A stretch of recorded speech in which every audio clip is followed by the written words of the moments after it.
1913 मसीह जड़े वकिल गोटे गीता उपरे बही लिखे सी डाकिले 3 जन सुप्रीम कोर्ट रो सिटिंग जज को जे आपण समस्त आसीबे इनागोरेट करिवे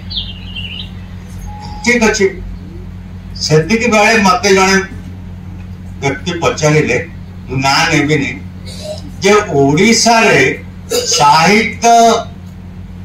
सभा हैला बेले लोक माने कोन बसंती और सुनंती ना अन्य जगह भली बोले ओडिसा रे विशेष करे जो मु जानी 1969 मसीह जो मैंने अतिथि आसंती उत्कल साहित्य समाज है सारला साहित्य समाज है बाकी अन्य जो सेठी जो व्यक्ति माने आसंती से माने रसग्राही अर्थ कौन अर्थ है जिते बड़े भगवती लिखिले हे प्रभु हे भगवान हे जगन्नाथ मते जहा दंड देव दियो किंतु और शिखेशु रसं निवेदनन माँ लिख माँ लिख माँ लिख जी किसी बुझेनी तार पाखे कहया पे मते तमे से दंड दियोनी ओडिसा रे लोक साहित्य बुझंती संस्कृत बुझंती गीता बुझंती हेले आज्ञा यस दैट्स द ट्रुथ मोर कहबार कारण है आपण मानक मु जने साहित्य को नुहे जने साहित्य छात्र आपण माने मते सुनिबे सेटा मो पे गौरव साहित्यर अनेक क्षेत्र रे गोटा जिनिस थाए जब कहे द्वंद्व बा कन्फ्लिक्ट जोठी कन्फ्लिक्ट नहीं सेठी तत्ववादी साहित्य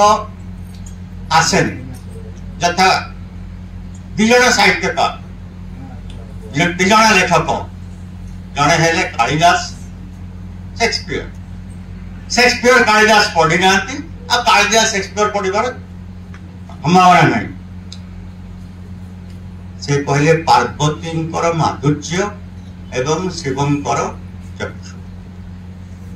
समालोचना विषय कहले मुझे बढ़ाया चाहूँगी more limited understanding of literature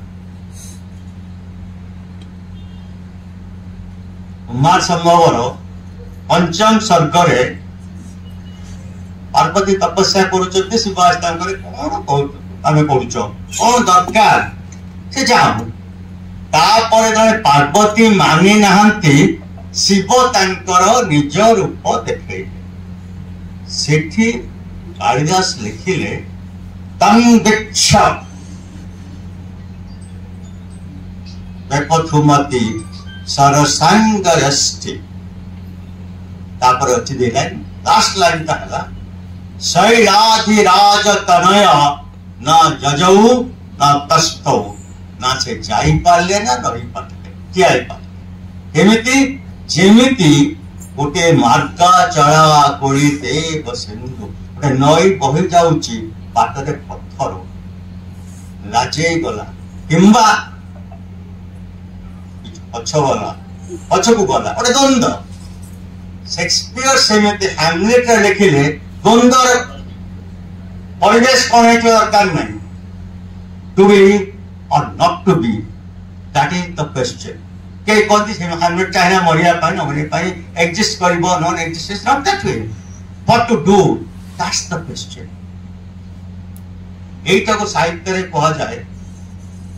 universal images persist through entire world all the time and to be appreciated by all the people because the images or the imagination of this kind of people do not fade away. साहित्य जगत रे कथा उठे जने काहे लेखे ये के कहंती एक्सप्रेस हिमसेल्फ और हरसेल्फ आ गोटे प्रश्न आसे से कहीं उपन्यास लिखुची कहीं गल्प लिखुची कहीं कविता लिखुची कहीं समालोचना साहित्य रत अच्छी ए सबू है निजर इच्छा एडिशनली सी तार पारंगमता को समीक्षा करा मु लिखिपारि कि ना तार व्यतीत अनेक जिनस लिखाई आपन पढ़ी पारे गोटे एज ए नैरेटिव मु महाभारतर 3टा उपाख्यान करी आपन स्टेट पढ़ी पारे कि साहित्य धर्म हेतु अलग भाव में पढ़े अर्जुन पचारे कृष्ण को गोटा स्टेज रे ये मु बड़ वीर ना कर्ण जना पड़े से कर्ण बड़ भाई बोली कृष्ण कहले सव्यसाची तुम्हें कर्ण ठारू बड़ वीर नुह कहीं ना तमें जो सर मारिल कर्णर रथ 2 फुट 3 फुट पछे गला कर्ण जो सर मारिला 8 फुट पछे गले आमे मु अच्छी रथरे हनुमान बसचंती तमें मध्य अच्छा एथुर तमें कल्पना करि पार द्वितीय अर्जुन गर्वित थे कि नथिले मु कहबो चाहनी से पचारिले हनुमान को मु बड़ योद्धा ना इंद्रजित आपण तो 3 जन जाक देखिछन्ते ना इंद्रजित सर मारिले मो देहरे बाजू थिला आघात पड़ता कि मत हानि कर ना मुझे कर पारे ना परीक्षा हो जाऊ ना से केते दूर सर मारता से देखे ए गछ पाक से उड़ी गले बसिले मार सर अर्जुन मारिले अर्जुन सर मारिबा मान हनुरु सर जाइछे कि नै हनुमान सेटु आछे कि सरकार इंद्रजित बाजला पंदरे हां से इंद्रजित ये है अर्जुन आ गोटे प्रश्न या पर मु लिखुची इन प्रश्नटा जे आपन मनै दोछि भीष्म एते बड़े सेनापति हेले से काहे कि कहले दुर्योधन को मोर सत्य होची कर्ण ए 10 दिन काल ए मु थिला पर्यंत सेनापति से युद्ध रे भाग नहीं पारिबो ना यार उत्तर जा महाभारत अच्छी से नरेशन साइकोलॉजिकली मनस्तत्व भाव में गले तार है पारे आपण मन को साहित्य से भी पाठक हिसाब से भावने को पड़ेगा बहुत भी से भावुले कर्ण 4 जन को मारिबनी सिना अर्जुन को मारी दे पारे केते मो तको हटेबी से जाहो एसो है प्रश्न समालोचना विषय रे जॉन किट्स लिखिले देखंतु से लाइन रे केते जिंस अछि truth is beauty and beauty is truth and that's all and all you need to all you need to know in the sense you must only know that the line truth is beauty and beauty is truth aku T.S. Eliot likhile 2 beautiful lines have been wasted. I do not agree with T.S. Eliot as a student of literature. ये कालोजयी line को तो এটা কাই সে বলে? He was a critic and writer. The best thing one can do to make oneself feel big, great, and better, pick up a historical character and criticize. That is why Shaw used to criticize Shakespearean plays. Well, you don't match. But T.S. Eliot, I like him. He's a great poet. But here, as a critic, is wrong. Situation का परिस्थिति ऊपर विभिन्न प्रकार कविता लिखा जाई पारे। मैं विश्वास करुच्ची आपण माने समस्ते सचिन राउत बाजी राउत कविता पढ़ी ता विषय अनेक लोकंकर मत माने घटनाटी उपर जे बाजी राउत एमती किसी कर नथिला किंतु साहित्य जगत रे सचिन राउतरांकर ज्ञानपीठ विजेता कवि उदयकंदर को छुना भाई जड़े कविंकर तांकर जो लेखा बाजी राउत उपर जातिर गौरव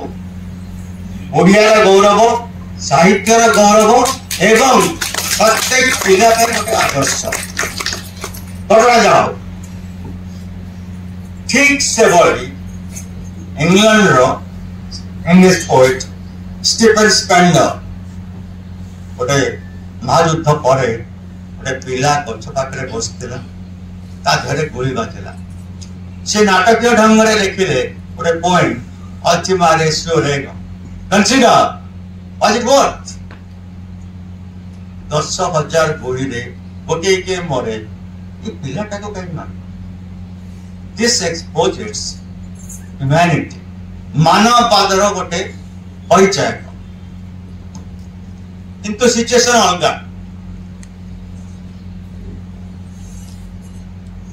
अब मो समालोचना पर आ गोटे कथा कहबी जहाँ प्रोफेसर दास कहले समुचित शब्द व्यवहार कले मुझे अनुचित शब्द व्यवहार कर कथा धरी पारे मुझे कॉलेज रे पढ़ुली 1971-72 मसीहा हम गोटे ओडिया साहित्यर इतिहास देखली पढ़ी जहाँ लिखाई से देखार अधिकार अच्छी गोटे जगह लिखिले जड़े महान कवि विषय जे रेवेन्सा कॉलेज रो लॉन रे सोईकरी कि समय रहिले जड़े वर्ड्सवर्थ हो जाए अरे से कवि केबे कहिनानी से वर्ड्सवर्थ तमर समालोचना रे निजर व्यक्तिगत स्तर किछि मनोभाव प्रतिफलित हवा उचित में जहाँ साहित्य रे थ्योरी अच्छी क्रिटिसिज्म कहतु न्यू क्रिटिसिज्म कहतु नोवेल क्रिटिसिज्म कहतु ता सत्य भी that's not permissible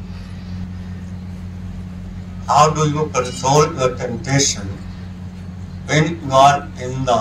presence of a very wise elite understanding audience that has tempted me to speak जबकि अधिक समय नहीं थी एंड आपण मान को किसी बोर्डम देछि you can criticize me but do it properly. Thank you very much.